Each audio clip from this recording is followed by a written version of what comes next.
2016 has been a year of comfortable predictability for Apple.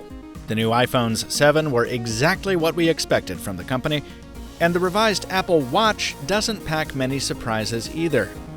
That is to say, it's the best smartwatch you can buy for the iPhone. Again.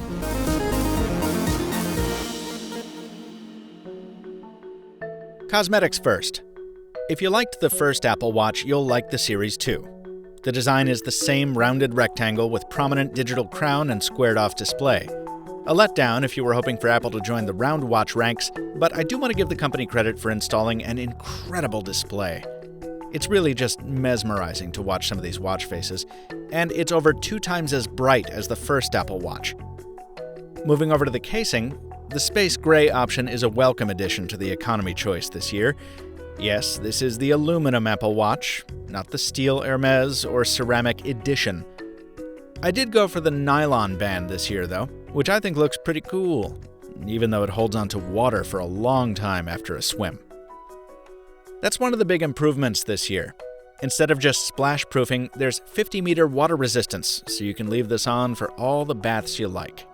There's an option to lock the screen so you don't splash text your exes, and when it's time to dry off, you get to try out my favorite party trick. Spin the crown, and the watch puts out a tone that forces water from the speaker cavity so you can talk on it again. Speaking of speaking, each year I review a new Apple Watch or Samsung Gear, and each year I'm reminded how uncomfortable it is to talk on a wristwatch. You really feel the burn after a minute. The speaker is still not as loud as I'd like, but if you're in a quiet room, it works just fine. I was surprised how much I liked using it, actually. And all 3 callers I talked to said I sounded great. None of them could tell I was using a watch, which surprised me too. You still need to be connected to an iPhone or a Wi-Fi network to use most of the watch's features. There's no cellular connection here. But I don't count that against the Apple Watch, just as I don't for my daily wearable, the Moto 360. In my view, smartwatches still shine best as second screens for your smartphones, and that's how I make the most use of the Apple Watch. Checking notifications as they come in, replying to the occasional message, and remembering to breathe. Just kidding. I disabled it after a day. If you dig it, cool. But it seems so forced, like a move Samsung might have made years ago, disguising a really thin specialty app as some kind of core enhancement. I don't know. Breathe does serve one important purpose. It calls attention to the repositioning of the Apple Watch as a health and fitness companion, which wasn't emphasized as strongly in the first generation. Serenity's review over at iMore has the skinny on workouts. My usage was confined to the odd power walk across the city, but as an occasional outdoorsman, I will say that I loved the inclusion of standalone GPS for tracking a hike or a kayak trip. And Apple Health is still a pleasure to use, from the simple fun of filling the rings to the gentle stand up and stretch prompt. Those notifications, like all of them, really do feel like a light tap on your skin.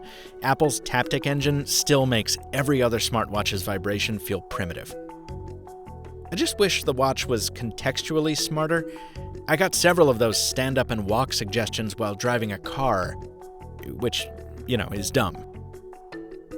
On the software side, most apps which have been optimized for watchOS 3 are speedier once you get past the first boot.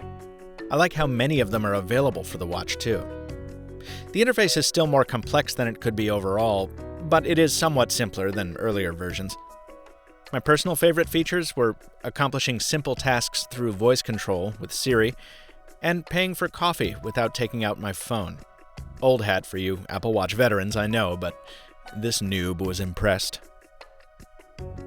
Finally, battery life. If you use the watch like I do, and you have the larger 42mm version, you'll almost certainly make it 2 full days between charges, and that includes wearing the watch as a sleep monitor overnight, which I've made a habit of. Be a little more cautious, and you can stretch it out to 3 or even 4 days until you top up again, as I did before I installed a bunch of apps.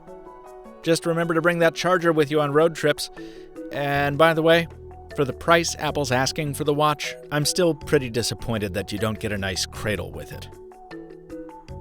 That price, $369 and up, makes me think most folks will be plenty happy saving a Benjamin and getting a Series 1, or even the release version of the Apple Watch, now retired.